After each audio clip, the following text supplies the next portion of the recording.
Hey there again, everyone. It's Bob Martin, the RCSubGuy with the Nautilus Dry Docks. I have another project to share with you, and this one has a long and involved story here at the dry docks, filled with drama and, yes, even explosions. Let me tell you what happened.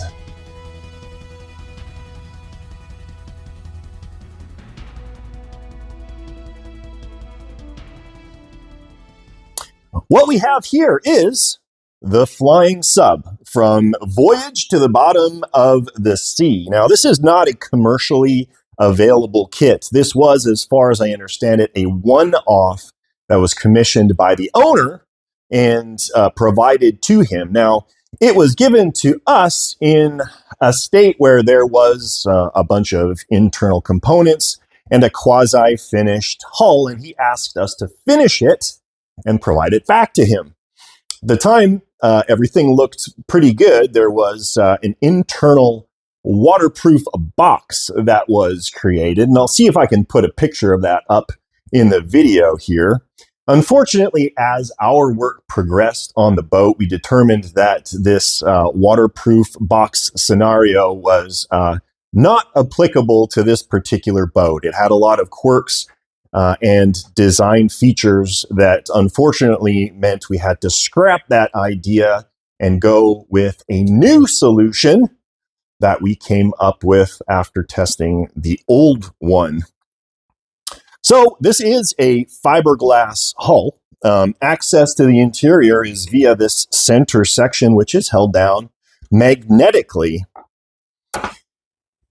The propulsion system on this boat underwent, let's say, numerous iterations. Initially, there was a pair of very high output pumps, but unfortunately, they were a homebrew solution that either the owner or the person he commissioned fabricated.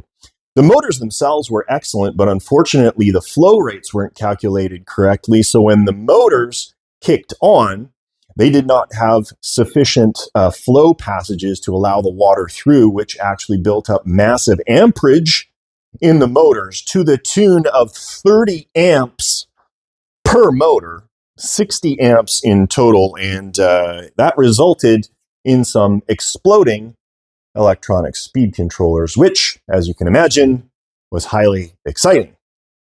Where we are at right now, you can see a pair of red motors, and these are actually waterproof enclosures there, taken from a Rule 1100 gallon per hour bilge pump. So all you do in that particular case is strip off the housing for the outside of the pump, and you're left with a waterproof motor with a 1/8 inch shaft. Connected that to some custom shrouded propellers in the back there, and those jet water out the back through this tilting diverter assembly right there. A unique solution for yaw control for rudders is a pair of rudders that are basically part of the rear fins. Now, that was not, canon per se from the TV series, but of course the TV series craft was fictional and non-functional. These actually work fairly well. When we set them up, we keep them canted in a little bit so they enter the flow. So as they tilt over, they're directly in the path. So basically, as soon as you kick your throttle on, you've got really good control over the horizontal movement of the boat. Really, that's all that's inside there. We've got a big waterproof connector that connects to our custom waterproof enclosure. Now, this is an Ultrabox 406, if any of you want to kind of duplicate this. This is supposed to be rated to 15 feet of depth. So far, we've had no leaks with it. It's a really good box. Now, the other thing to note with this box that makes me really impressed with it has actually survived 3 electronic speed controller explosions inside. And this is a long story. And if you want to know all of it, you can go into my weekly update videos, including some footage of the actual explosion. Maybe I'll put a little teaser of that right up here for you. But basically, this is a complete solution for a waterproof enclosure.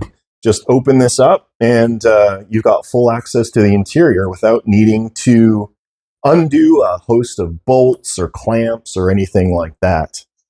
Now, you'll notice we've got actually 3 outputs in here. The way that this was originally set up, there was 1 servo for each of the 2 rudders. The rudders aren't connected with linkages running off of 1 control rod. So each one of them are independently controlled by an individual servo. And then the center one is, of course, connected to the pitch control diverters in the back of the boat. But basically, this is a super simple boat. We've got a 75 megahertz radio. That's the receiver, an electronic speed controller. We got 2 power distribution blocks, one for the twin motor outputs, and then one for the power distribution in there. There's a pair of lithium polymer battery packs, 11.1 volt, and I believe these are 1500 milliamp hours each, rigged in parallel for a 3 amp battery pack, which actually works pretty good. The only thing you need to worry about here is just to make sure you don't trap wires as you close it up.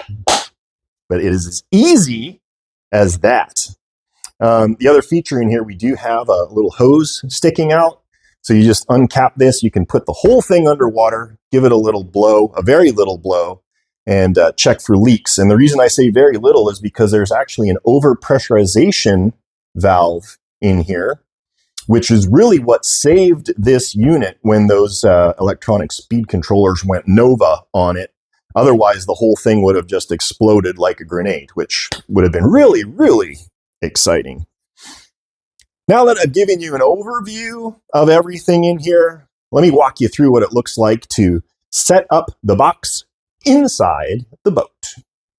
All right, installation could not be easier. I will say you just need to watch because I usually keep the wheel collars on the back here. They're just loose, kind of rattling around. So just make sure you don't tilt it down. The whole thing goes down, and I'm going to show you there's like a little rubber band, and you get those pins over them, push it back, and then in the front there's more pins that slip into a block, and then you drop it down. Now that it's down, you're just going to grab the wrench that you're going to use to tighten your wheel collars down and hook it over the connector. And now the box is held down in place. It can't move forward, back, left, or right, or anything like that. We're going to take our waterproof connector, tuck it underneath, and as easy as this, all of the functions for the motors are hooked up.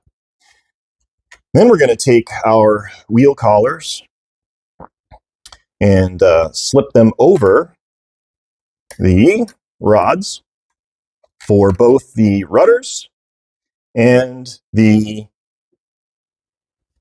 diverters, and then lock them down. Done. Actually, you know what? I'm going to move this a little bit more. It's needs a little bit more of a inward cant. There we go. All right.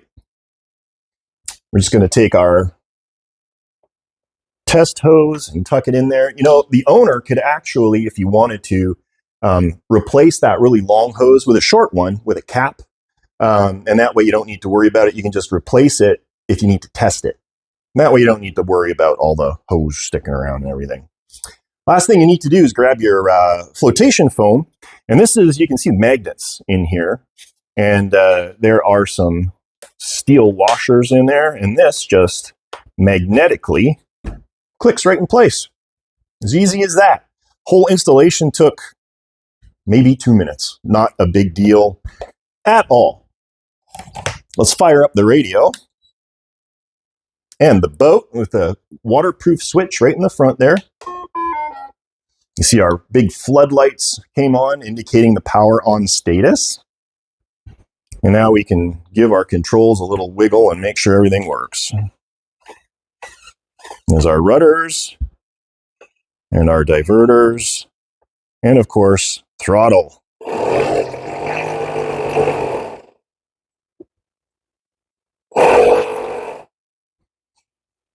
So everything works. Last but not least, done. Whole thing is buttoned up, ready to drop in the water. So let's talk about the performance of this boat. Now, as a bit of a background to this, I will admit that this is not normally where I would want to see it from a performance perspective when I let it go. The challenge to this was that this boat was supposed to be kind of a quick flip. Everything was there. It was just kind of a, test it, trim it, and hand it back. And then it turned into a complete redesign of the entire propulsion system, watertight cylinder, internal components, plus randomly exploding parts.